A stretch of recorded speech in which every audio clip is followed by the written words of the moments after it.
창세기 3장 1절부터 21절입니다. 창세기 3장 1절부터 21절입니다. 제가 읽고 마지막 절을 함께 읽도록 하겠습니다. 창세기 3장 1절부터 21절입니다.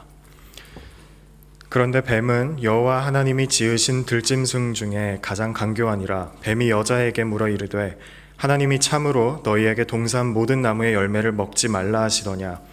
여자가 뱀에게 말하되 동산 나무의 열매를 우리가 먹을 수 있으나 동산 중앙에 있는 나무의 열매는 하나님의 말씀에 너희는 먹지도 말고 만지지도 말라 너희가 죽을까 하노라 하셨느니라. 뱀이 여자에게 이르되 너희가 결코 죽지 아니하리라. 너희가 그것을 먹는 날에는 너희 눈이 밝아져 하나님과 같이 되어 선악을 알 줄 하나님이 아심이니라. 여자가 그 나무를 본즉 먹음직도 하고 보암직도 하고 지혜롭게 할 만큼 탐스럽기도 한 나무인지라.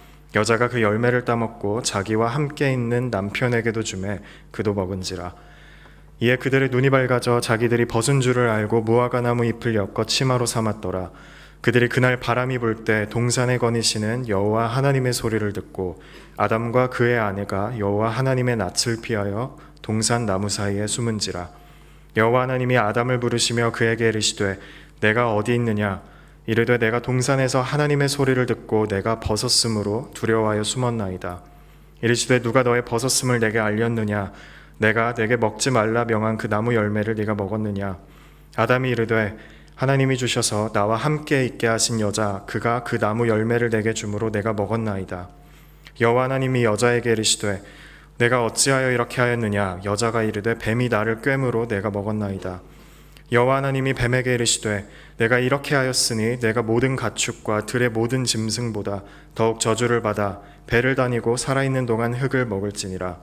내가 너로 여자와 원수가 되게 하고 내 후손도 여자의 후손과 원수가 되게 하리니 여자의 후손은 내 머리를 상하게 할 것이요 너는 그의 발꿈치를 상하게 할 것이니라 하시고 또 여자에게 이르시되 내가 내게 임신하는 고통을 크게 더하리니 내가 수고하고 자식을 낳을 것이며 너는 남편을 원하고 남편은 너를 다스릴 것이니라 하시고 아담에게 이르시되 내가 내 아내의 말을 듣고 내가 내게 먹지 말라 한 나무의 열매를 먹었은즉 땅은 너로 말미암아 저주를 받고 너는 내 평생에 수고하여야 그 소산을 먹으리라. 땅이 내게 가시덤불과 엉겅퀴를 낼 것이라. 내가 먹을 것은 밭의 채소인즉 내가 흙으로 돌아갈 때까지 얼굴에 땀을 흘려야 먹을 것을 먹으리니 내가 그것에서 취함을 입었음이니라. 너는 흙이니 흙으로 돌아갈 것이니라 하시니라. 아담이 그의 아내의 이름을 하와라 불렀으니 그는 모든 산자의 어머니가 됨이더라. 함께 읽겠습니다. 여호와 하나님이 아담과 그의 아내를 위하여 가죽옷을 지어 입히시니라. 아멘.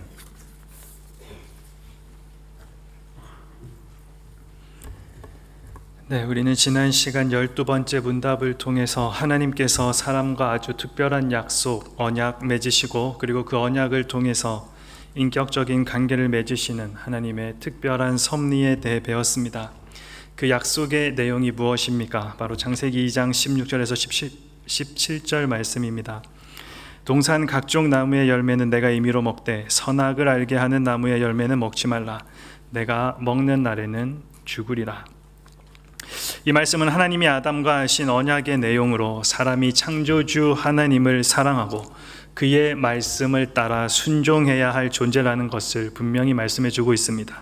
순종하면 영원한 생명에 이르고 순종하지 않으면 멸망에 이른다는 것, 그것을 정확하게 가르쳐 줌으로써 하나님과 사람의 분명한 관계를 규정해 주고 있습니다. 또한 이 말씀은 명령인 동시에 하나의 약속이었다라고 했습니다. 하나님의 말씀에 순종할 때에는 영원한 생명이 따르지만 불순종할 때에는 죽음이 있게 된다라는 것입니다. 그리고 이 약속은 하나님이 당신의 자리를 인간에게 빼앗기기 싫어서 정하신 것이 아니라 우리의 생명을 보호하시고 지키시기 위한 것이었다라고 함께 나누었습니다. 우리는 그것을 통해서 하나님께서 왜 선악과를 에덴 동산에 놓아두셨는지 이해할 수 있었습니다. 그렇게 하나님과 마음껏 대화할 수 있던 그때 참 상상해보면 얼마나 감격스럽고 행복했을까. 그런데 오늘 수요일 문답은 우리에게 이렇게 물어봅니다. 질문 13번입니다. 우리의 첫 조상은 피조된 지위에 그대로 있었습니까? 답이 무엇입니까? 우리 함께 읽어볼까요? 우리의 첫 조상은 임의로 자유를 행사하게 되어 하나님께 죄를 지음으로써 피조된 지위에서 타락했습니다. 창조되었던 그 영광스러운 상태로부터 그 행복한 자리에서 타락하게 되었다. 그 자리를 빼앗기게 되었다. 이것은 하나님과의 관계가 깨어진 것을 의미한다라고 이야기했습니다. 얼마나 속상하고 안타까운 일인지 모릅니다. 그렇다면 어떻게 그렇게 타락하게 되었을까? 사실 우리가 지난 시간 선악과 사건에 대해서 함께 이야기를 나누었는데, 선악과 사건을 이야기할 때마다 우리가 함께 살펴보아야 할 주제가 한 가지가 더 있습니다. 바로 자유의지라는 것입니다. 생명의 언약인 선악과의 선택을 사람에게 주셨기 때문에 자유의 문제, 자유의지의 문제가 항상 함께 따라다닙니다.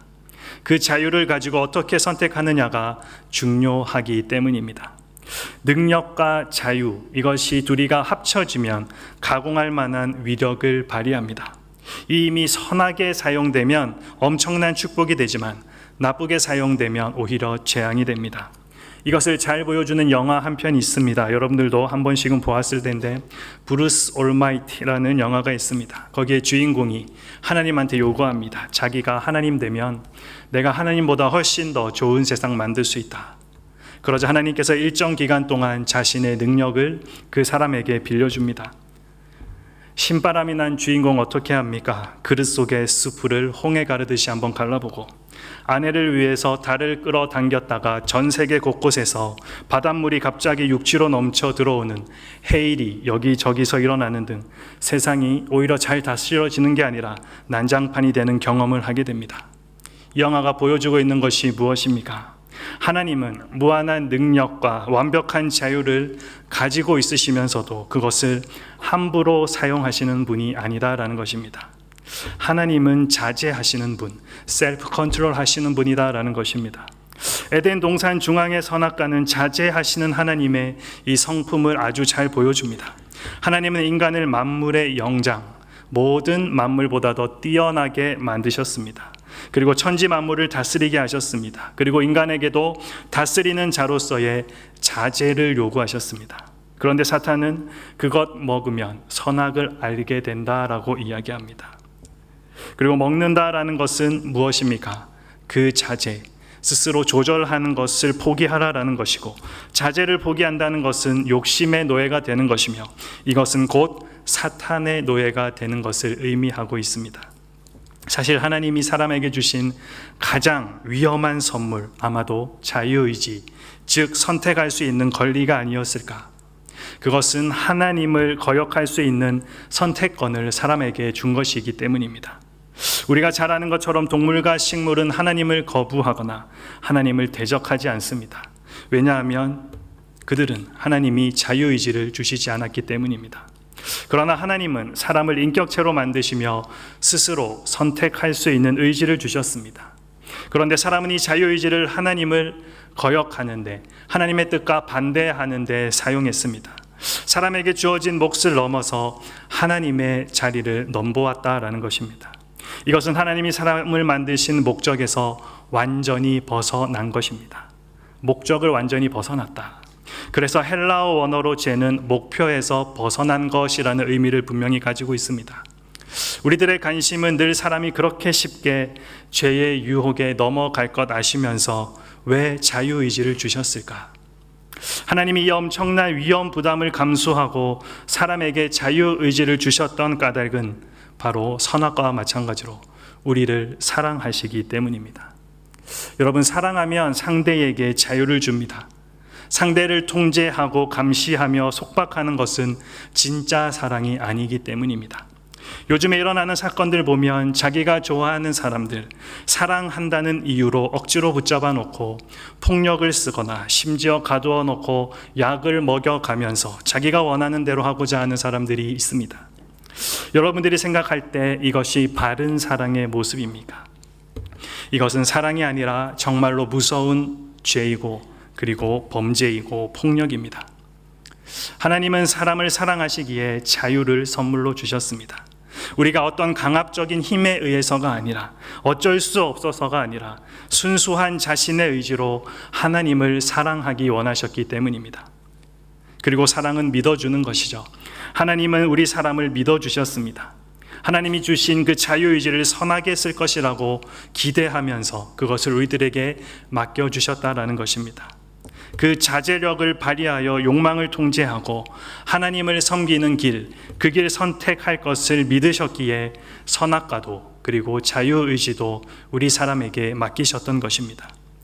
우리가 이 사실을 안다면, 이 하나님의 본심, 본 마음을 우리가 안다면 우리는 이제 그러한 질문 멈추어야 합니다. 왜 선악과와 자유의지를 주셨느냐고.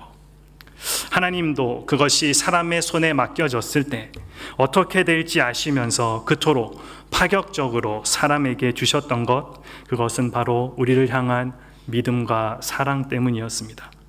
그렇다면 우리는 스스로에게 한번 질문해 보아야 합니다. 그 선물을 잘못 사용한 사람이 잘못인가?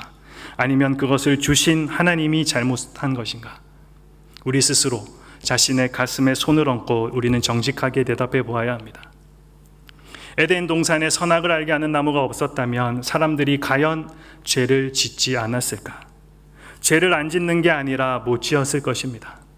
사람은 기회만 있으면 얼마든지 죄를 지을 수 있는 잠재적인 죄인이기 때문입니다.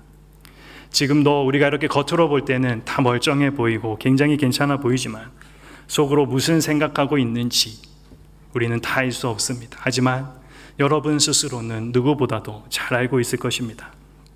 하나님은 우리가 기회가 없어서 죄를 못 짓는 사람이 아니라 하나님을 사랑해서 자기 의지로 죄를 안 짓는 사람이 되기를 원하셨습니다.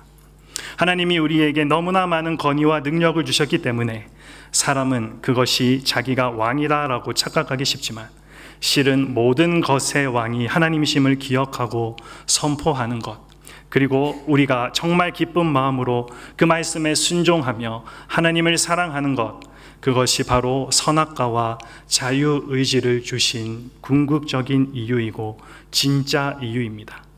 하지만 안타깝게도 아담과 하와는 하나님의 그 마음을 알지 못했습니다.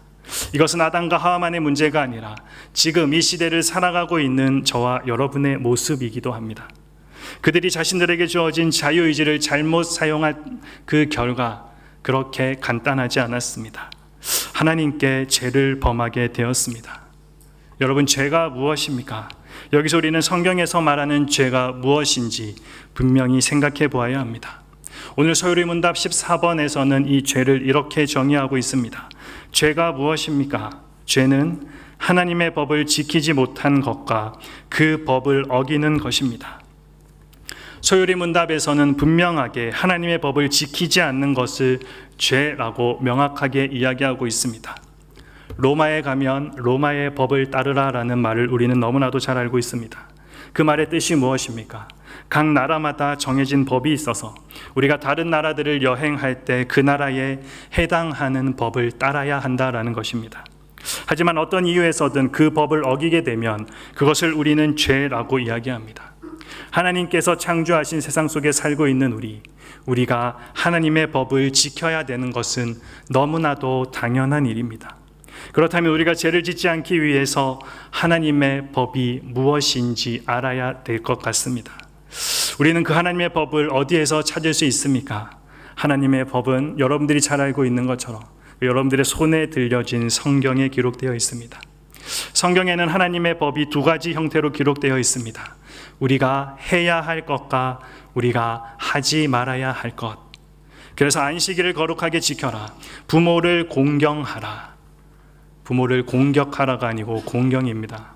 가끔 이것을 잘못 읽어서 부모님에게 함부로 대하는 친구들이 있던데, 부모를 공경하라. 내 이웃을 내 몸과 같이 사랑하라. 이러한 계명들은 우리가 해야 할 것들입니다. 반대로 나 외에 다른 신들 섬기지 말라, 살인하지 말라, 간음하지 말라, 도적질하지 말라. 이러한 계명들은 우리가 하지 말아야 할 것들입니다.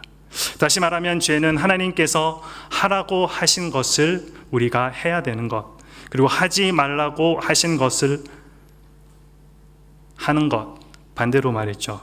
죄는 하나님께서 하라고 하신 것을 어떻게 하는 거죠? 하지 않거나 하지 말라고 하신 것을 하는 것, 그것이 죄입니다.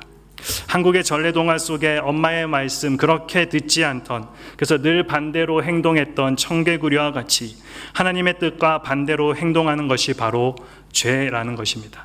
그렇다면 아담과 하와가 하나님께 범한 구체적인 죄가 무엇입니까? 오늘 소요리 문답 질문 15번에서 이렇게 묻습니다. 우리의 첫 조상이 피조된 지위에서 타락하게 된 죄가 무엇입니까? 우리 함께 읽어보겠습니다. 우리의 첫 조상이 피조된 지위에서 타락하게 된 죄는 금지된 열매를 먹은 것입니다. 이들이 범했던 죄가 무엇입니까? 선악과의 열매를 먹은 것. 우리 생각에는 그냥 쉽게 넘어갈 수도 있는, 정말로 사소한 문제처럼 보일 수도 있는 이 문제, 이 일을 성경이 왜 이토록 크게 다루고 있을까? 여기서 우리가 분명히 기억해야 할 것이 있습니다. 그 죄의 기준은 나의 생각, 나의 판단이 아니라 하나님의 말씀에 있다라는 것입니다. 그것이 우리가 볼 때 아무리 사소해 보이는 것이라도 하나님의 말씀에 순종하지 않는 것, 불순종, 이것은 너무나도 큰 죄이고 문제라는 것입니다.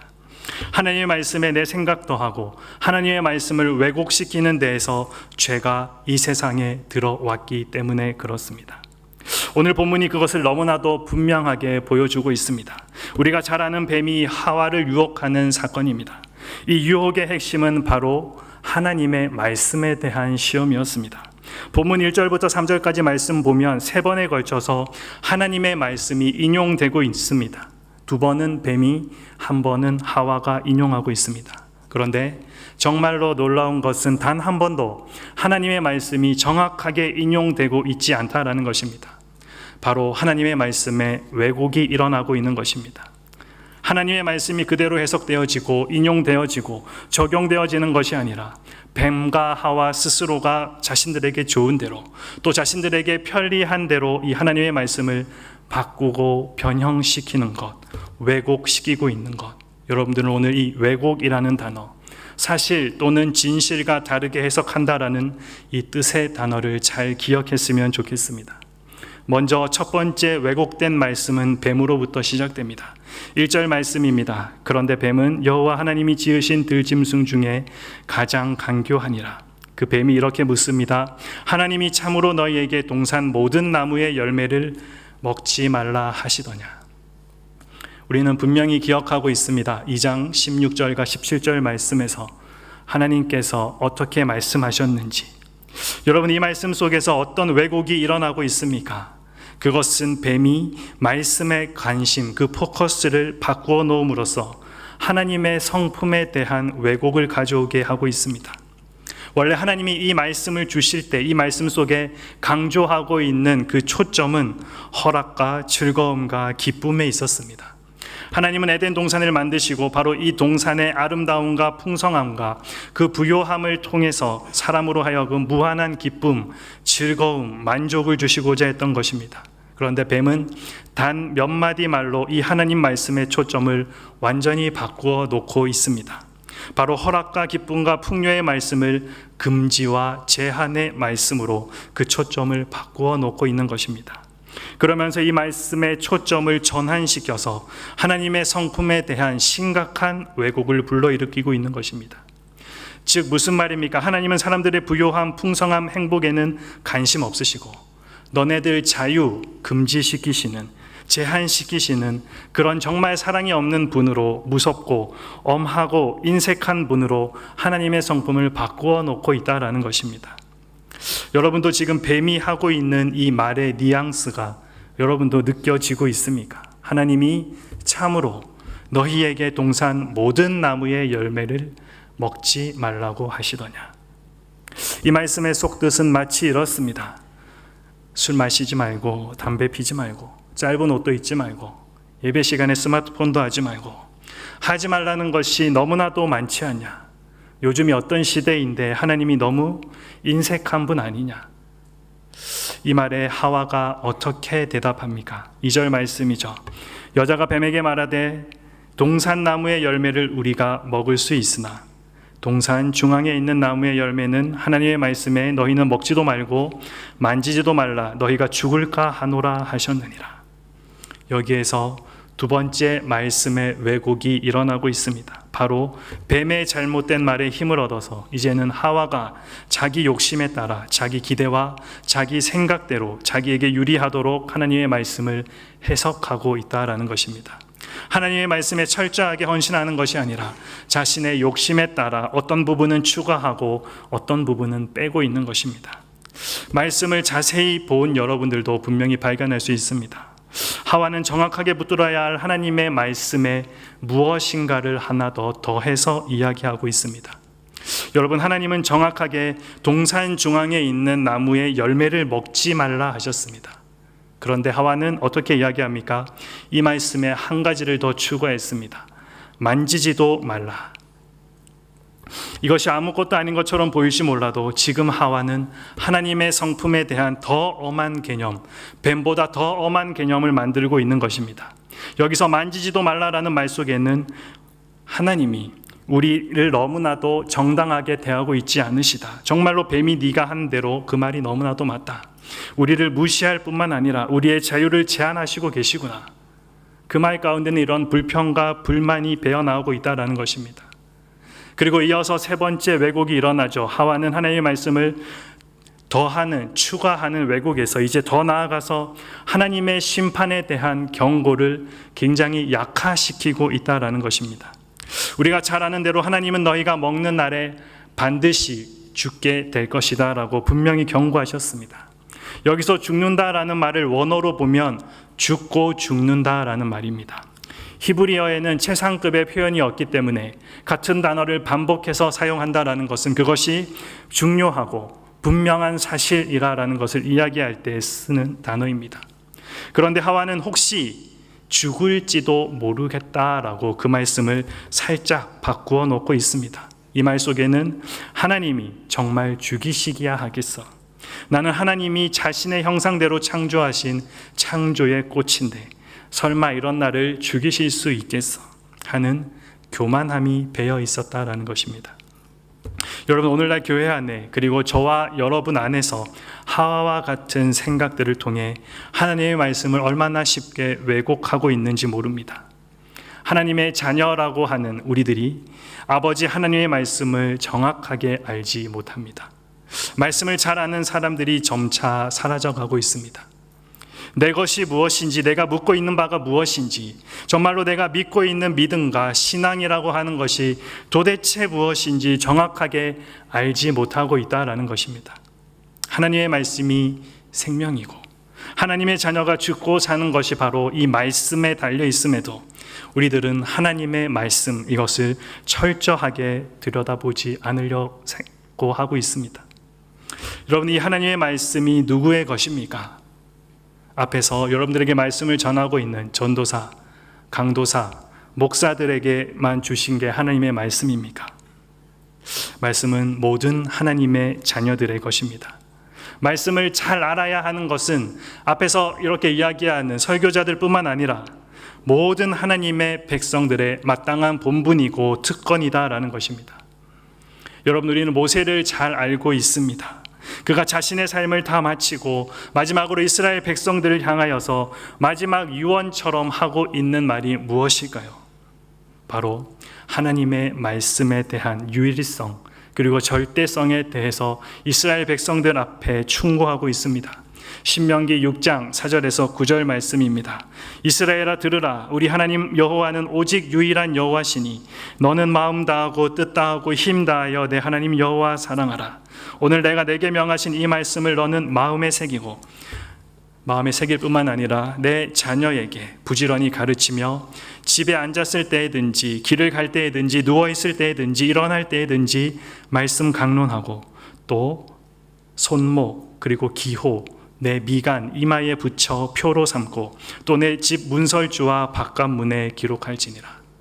모세는 이스라엘 백성들을 향하여서 하나님의 참된 백성이 되려면 어떻게 해야 하는지, 정말로 너희가 살기 위해서 어떻게 해야 하는지 분명하게 그들에게 말해주고 있습니다. 그것은 여호와 하나님의 말씀과 진리 안에 정확하게 서 있으라라는 말입니다. 그것이 너희들이 살 수 있는 유일한 길이다. 여러분들은 하나님의 말씀 앞에 얼마나 진지하게 임하고 있습니까? 우리는 오늘 이 모세의 충고 그리고 하와의 모습을 통해 우리 자신을 돌아보고 이 모세의 충고를 우리는 귀담아 들어야 합니다. 그렇지 않으면 우리도 오늘 하와가 보여줬던 그 길 우리도 똑같이 걸어갈 수 있기 때문입니다. 계속해서 이어지는 본문 4절과 5절 말씀에 뱀이 하와를 시험하는 내용이 나옵니다. 4절 말씀에 보면 너희 결코 죽지 않는다. 5절 말씀에 보면 너희 하나님과 같이 된다.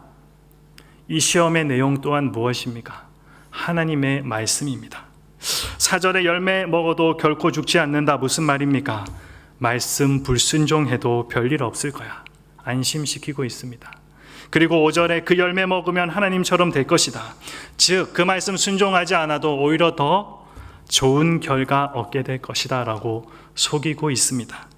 계속해서 뱀이 하와를 하나님의 말씀으로 시험하고 있다는 것은 이 시험의 핵심이 사람이 과연 하나님의 말씀에 절대적으로 헌신하고 있는가 아니면 그렇지 못한가에 대한 시험임을 우리는 분명히 알 수 있습니다. 우리는 예수님이 공생애를 시작하시기 전 사탄으로부터 이와 똑같은 시험을 받으셨다라는 사실을 잘 알고 있습니다. 사탄은 예수님을 3번 시험할 때에도 감히 예수님을 시험하면서 다른 것이 아니라 하나님의 말씀, 그것도 바른 하나님의 말씀이 아니라 왜곡된 말씀으로 시험하고 넘어뜨리려 했습니다.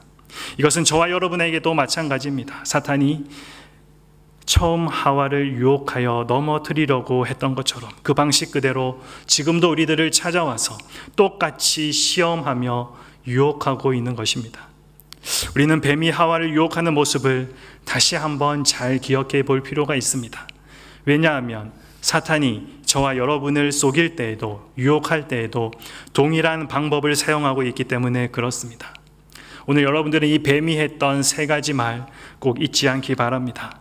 1절 말씀에 보면 참으로 너희에게 동산 모든 나무의 열매를 먹지 말라 하시더냐. 너희 하나님 독재자냐. 너의 자유 제한하시는 분이냐. 무엇입니까? 똑같은 말씀이지만 그 말씀의 초점을 그리고 우리의 생각을 왜곡시키고 있습니다. 그리고 4절에 보면 결코 죽지 아니한다. 별일 없어. 하나님 말씀 어겨도 괜찮아. 죽지 않아. 안심시킵니다. 그리고 무엇입니까? 5절의 마지막으로 하나님과 같이 된다. 괜찮아. 교회 나오지 않아도 목장 모임 안 가도 더 좋은 결과 있어. 회사에서 돈은 더 잘 벌던다. 여러분들을 유혹하고 안심시킵니다. 완전히 속여놓죠. 사탄이 인간을 무너뜨리는 것, 외적인 어려움, 고난 이것보다 바로 그 중심을 무너뜨리는 것, 즉 마음을 무너뜨리는 것에 있다라는 사실을 우리는 잘 기억해야 합니다. 이 말은 사람의 마음이 무너지면 다 무너질 수 있다라는 것입니다. 여러분, 죄가 무엇을 통해서 이 땅 가운데 들어오고 있습니까?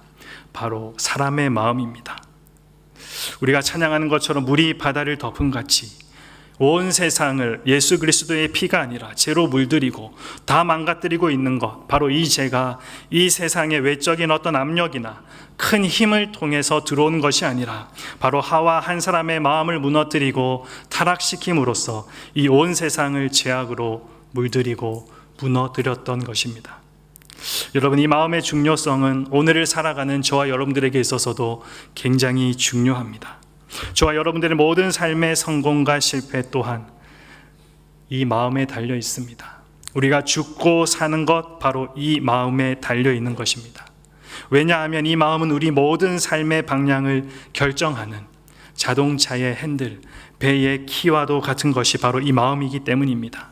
그래서 사실 사람은 마음이 흔들리면 우리의 삶 전체가 많이 흔들립니다.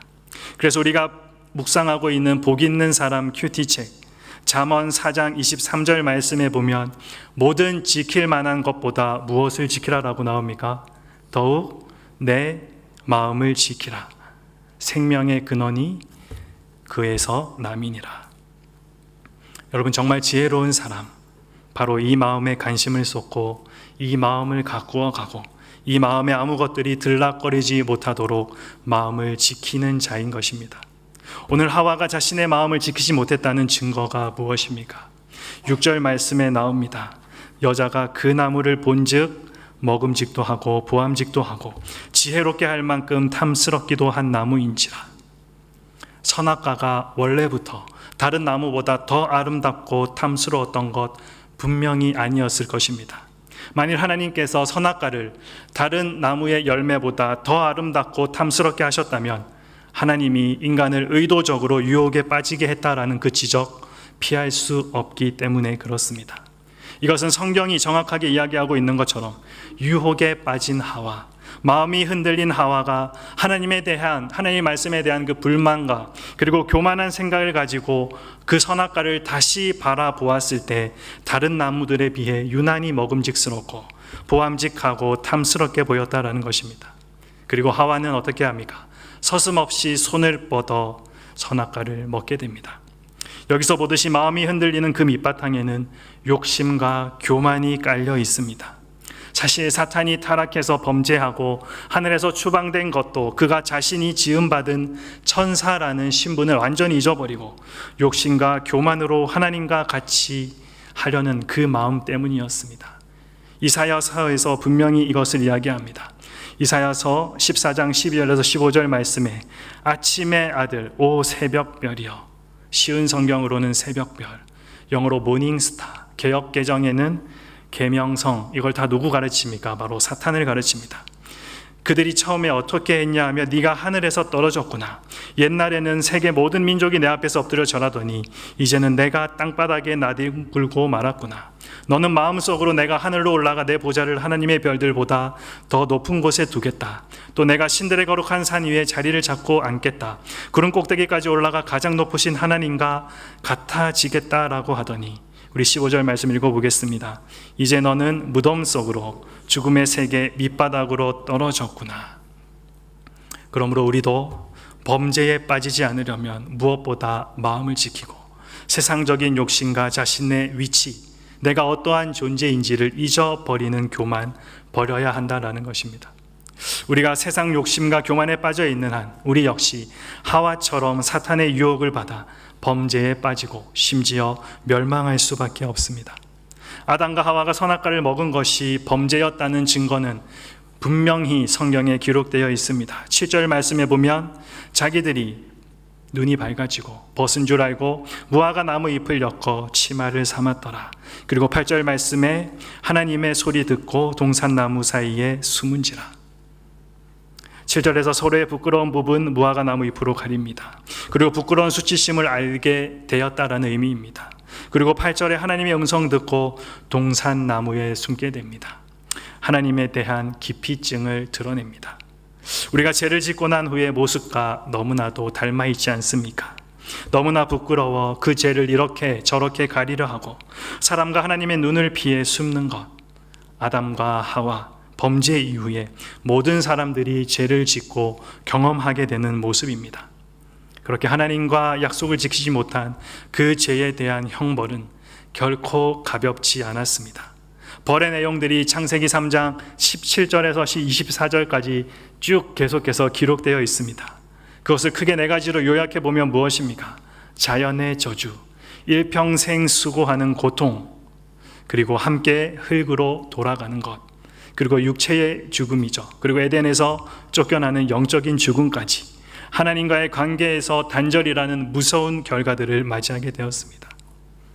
하나님과 사람이 맺은 최초의 언약이 깨어짐으로 인해서 하나님께서는 약속하신 대로 죽음이라는 결과를 맞이하게 되었다는 것입니다. 이 비참한 결과 앞에 놓인 우리들에게 더 이상 소망이 없어 보입니다. 어떻게 해야 할까? 이 상황들을 우리가 어떻게 해결해야 할까? 저는 지난주에 말씀을 마무리하면서 여러분들에게 이렇게 함께 나누었습니다. 우리 아버지 하나님께서는 너무나도 지혜로우시다. 하나님과의 언약을 깬 사람들에게 죽음과 사망의 벌을 주신 것 또한 하나님의 지혜였다. 이 일로 인해서 사람에게는 이러한 저주의 상태에서 구원해줄, 건져줄 중재자가 필요하게 되었고, 그래서 우리에게는 은혜라는 것이 준비될 수 있었던 것이다. 오늘 창세기 3장은 이 사람의 모든 비극의 원인을 말하는 것, 그래서 우리가 지금 이렇게 고생하고 있는 것, 그것 이야기해 주는 것에 초점이 있지 않습니다. 놀라운 사실이 함께 기록되어 있습니다. 이 말씀을 통해 우리는 어두운 가운데서 소망의 빛을 보는 것과 같은 말씀을 발견하게 됩니다. 3장 15절 말씀 우리 함께 읽어보도록 하겠습니다. 내가 너로 여자와 원수가 되게 하고 내 후손도 여자의 원수가 되게 하리니 여자의 후손은 내 머리를 상하게 할 것이요 너는 그의 발꿈치를 상하게 할 것이니라 하시고, 여러분들이 잘 알고 있는 대로 우리는 이 말씀을 원시복음이라고 부릅니다. 또한 이 말씀을 아담이 타락하고 난 이후에 하나님께서 아담과 맺으신 첫 번째 언약, 또 다른 언약, 은혜 언약의 시작, 그래서 은혜 언약이라고 이야기합니다. 이것은 앞으로 여자의 후손 마리아를 통해서 오실 구원자 예수 그리스도, 또 너와 너의 후손, 즉 사탄과 그를 따르는 자들을 멸하시고 십자가를 통해 하나님의 자녀들을 구원하시겠다는 하나님의 그 예언이고 선포이고 언약입니다. 그리고 하나님은 늘 그렇듯이 약속을 말로만 하시는 것이 아니라 아담과 하와에게 행동으로 직접 보여주고 계십니다. 그것이 무엇입니까? 21절 말씀에 여호와 하나님이 아담과 그의 아내를 위하여 가죽 옷을 지어 입히시니라. 여러분, 우리가 생각해도 에덴 동산에서 그냥 내쫓으셔도 할 말이 없는 자들인데 하나님께서 그들에게 가죽 옷을 만들어 입히십니다.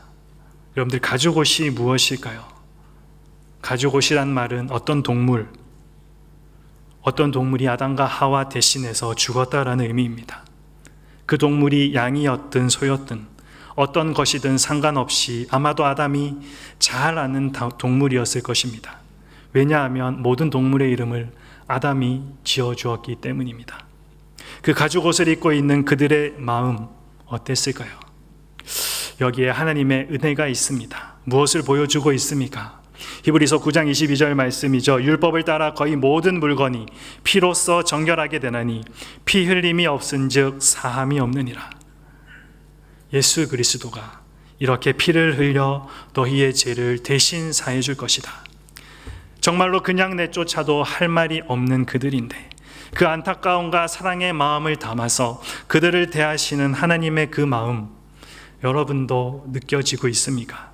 그러기에 하나님의 심판은 오히려 하나님의 은혜였던 것입니다. 오늘 우리는 소요리 문답 13에서 15 문답을 통해 제가 어떻게 생겨나게 되었는지 살펴보았습니다. 이 교리가 저와 여러분들에게 들려주고 싶어하는 메시지가 무엇입니까? 그것은 성경이 말씀하는 영생과 구원이라는 이 단어, 이것, 오늘날 참 많은 사람들이 생각하듯이 그렇게 가볍게 생각하고 쉽게 이야기할 수 있는 그것이 아님을 우리들에게 분명히 말해주고 있습니다. 사람이 하나님의 말씀을 저버림으로 멸망에 빠지게 되었습니다. 오늘날 사람들이 이토록 불행하고 어려움을 겪고 고통을 당하는 이유는 바로 그들이 하나님의 말씀에 헌신하지 않았기 때문입니다. 우리도 하나님의 자녀라고 하면서 아버지 하나님의 말씀 앞에 진지한 모습, 진지하기는커녕 생각도 하지 않고 있다라고 하면 우리는 다시 한번 우리의 모습을 돌아봐야 합니다. 실제로 우리는 그런 시대를 살아가고 있습니다. 그렇다고 그들이 안 믿는 것 아닙니다. 믿습니다. 믿기는 믿는데 정확하게 또 정직하게 믿지를 않는 것입니다. 무엇을 믿습니까? 내가 좋아하는 말씀만 기억하고, 그리고 나를 부담스럽게 하고 나에게 부담을 주는 말씀들은 가감히 버리면서 자기 마음대로 해석하고 판단하는 것, 그것이 우리가 하고 있는 모습은 아닌지, 그래서 신앙의 강조점을 하나님이 아니라 자기들이 원하는 방식으로 옮겨 놓으면서 그저 위로받고 복을 얻는 그것에만 관심 두는 그런 자기중심적인 신앙, 이것이 바로 하와적 사고방식을 갖고 살아가는 사람들의 모습입니다. 우리는 오직 하나님의 은혜로만 변화될 수 있습니다.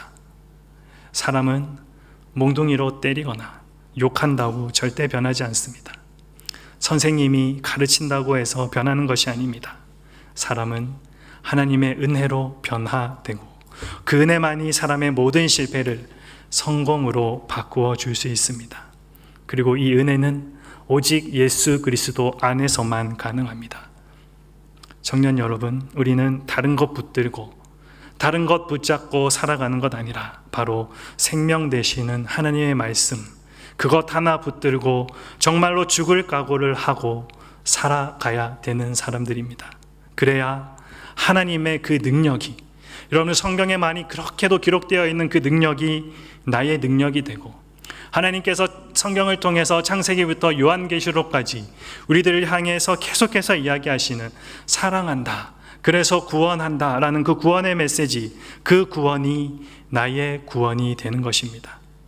여러분도 그렇게 하나님 말씀에 철저히 순종함으로써 은혜와 능력이 가득한 삶, 여러분도 살아갈 수 있기를 소망합니다.